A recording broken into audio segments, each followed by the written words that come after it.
Big boss അറിയാലോ.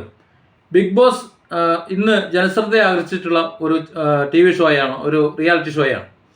ആ പ്രോഗ്രാമിനെതിരെ കർശനമായ നടപടിയെടുക്കാൻ, അതേപോലെ കണ്ടന്റുകൾ സഭ്യതരമാണ് എന്ന് അറിഞ്ഞുകൊണ്ട് തന്നെ കോടതിയിൽ അഡ്വക്കേറ്റ് ആദർശ് സമർപ്പിച്ചിട്ടുള്ള റിട്ട് അത് പരിഗണിച്ചുകൊണ്ട് സെൻട്രൽ ഗവൺമെന്റിനോട് നടപടിയെടുക്കാൻ ആവശ്യപ്പെട്ടിരിക്കുന്നു. മാത്രമല്ല ബിഗ് ബോസിന്റെ ആ ശില്പികൾക്ക് നോട്ടീസും അയച്ചിട്ടുണ്ട്. ഞാൻ ഇത് പറയുന്നത് മറ്റൊരു വാർത്തയുടെ കൂടി അടിസ്ഥാനത്തിലാണ്. നിങ്ങൾക്ക് ഓർമ്മയുണ്ടാവുമെന്ന് എനിക്കറിയില്ല. കുറേ മുമ്പ് കുട്ടിപ്പട്ടാളം എന്നൊരു പരിപാടി ഉണ്ടായിരുന്നു. കുട്ടിപ്പട്ടാളം എന്ന പരിപാടി സൂര്യ TV-യിലായിരുന്നു ഉണ്ടായിരുന്നത്. നമ്മൾ കാണുമ്പോൾ അത് ചെറിയ കുട്ടികളെ ഒരു പരിപാടിയല്ലേ എന്ന്. ഒരു 3 വയസ്സ്, 3.5 വയസ്സ്, 4 വയസ്സ്, 2.5 വയസ്സുള്ള കുട്ടികളെയൊക്കെ, സംസാരിക്കാൻ കഴിവുള്ള കുട്ടികളൊക്കെ ആ പ്രോഗ്രാമിലേക്ക് കൊണ്ടുപോവുക. എന്നിട്ട് ആ കുട്ടികളെ കൊണ്ട് എടുത്താൽ പൊങ്ങാത്ത കുറേ വാക്കുകളൊക്കെ പറയിക്കുക. അപ്പോൾ അവർക്ക് പറ്റുന്ന അബദ്ധങ്ങളും അതുപോലെ മറ്റ് വാക്കുകളും സെൻഷ്വാലിറ്റി ചേർന്ന പദങ്ങളും ഒക്കെ അവരെ കൊണ്ട് പറയിച്ച് കയ്യടി നേടുക. എന്നിട്ട് അതിനെ കുറെ പ്രേക്ഷകരെ കാണിക്കുക, ചിരിക്കുക. ഇത്തരത്തിൽ കുട്ടികളുടെ മനോനില തകർക്കുന്ന അല്ലെങ്കിൽ മെന്റൽ പ്രോഗ്രാമിംഗ് വേണ്ടാത്ത വിധത്തിൽ നടത്തുന്ന ഒരു പ്രോഗ്രാമായിരുന്നു അന്ന് കുട്ടിപ്പട്ടാളം. അതിന്റെ അവതാരിക ഈ അടുത്ത കാലത്ത് മരിച്ചുപോയി. ആ പ്രോഗ്രാമിനെതിരെ തെളിവ് സഹിതം ബാലാവകാശ കമ്മീഷനിലേക്ക് പോയത് ഹാഷിം കൊളമ്പൻ എന്ന വ്യക്തിയാണ്. എൻ്റെ സുഹൃത്തായിരുന്നു അദ്ദേഹം. അതിന് വേണ്ട സപ്പോർട്ട് ചെയ്തു കൊടുത്തത് ഞാനും. നിങ്ങൾക്ക് ഓർമ്മയുണ്ടാവും, അന്ന് ആ കുട്ടിപ്പട്ടാളം എന്ന ഒരു പ്രോഗ്രാം കുറെ കാലത്തിന് ശേഷം നിർത്തി. മലയാളത്തിൽ മാത്രമല്ല, അങ്ങനെ ഒരു പ്രോഗ്രാം എല്ലാ ഭാഗത്തും നിർത്തി. പക്ഷെ പിന്നീട് കുട്ടിപ്പട്ടാളം വരുമ്പോൾ പിന്നീടുള്ള ആ ഒരു പ്രോഗ്രാം ഏത് വിധേനയാണ് പോയതെന്ന് നിങ്ങൾ ശ്രദ്ധിച്ചാൽ മനസ്സിലാവും. കുട്ടികളെ മറ്റുള്ളവരുടെ മുന്നിൽ സെൻഷ്വാലിറ്റി പ്രയോഗങ്ങൾ നടത്തിക്കൊണ്ട് ആസ്വദിക്കാൻ വേണ്ടി നടത്തുന്ന ഒരു പ്രോഗ്രാമായിരുന്നു അത് എന്നുള്ളൊരു തെളിവാണ് ഞാൻ പറയുന്നത്. 2-3 വയസ്സുള്ള 3.5 വയസ്സുള്ള കുട്ടികളോട് പറയാണ് കുണ്ഠിതപ്പെടരുത് എന്ന് പറയാൻ.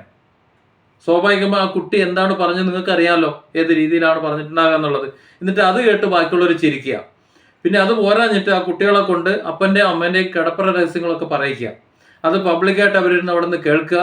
എന്നിട്ട് അത് ചാനലിലൂടെ ലോകത്തെ മുഴുവൻ കാണിച്ച് ആസ്വദിക്കുക. എന്തൊരു വൃത്തികെട്ട പരിപാടിയായിരുന്നു.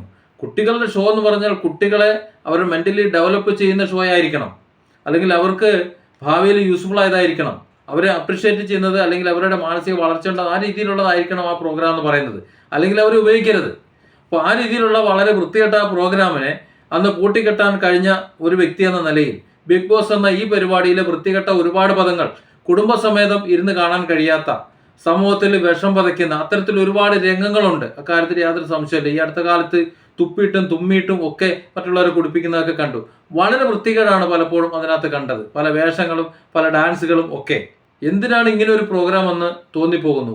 വളരെ വൃത്തികെട്ട വേഷത്തിലും ഒക്കെ അതിൽ ചാടുകയും മറിയുകയും ഒക്കെ ചെയ്യുന്ന കണ്ടു. കാരണം ഇതേ ഒരു പ്രോഗ്രാം ഒരു പ്രൈം ടൈമിൽ നടക്കുന്ന ഒരു പ്രോഗ്രാമാണ്.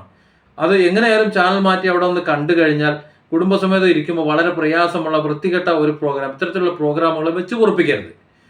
TV ചാനലുകളിൽ കുടുംബ സദസ്സുകളിൽ വീട്ടിലേക്ക് എത്തുന്ന പ്രോഗ്രാമുകളാണെങ്കിൽ അത് സഭ്യമായിരിക്കണം.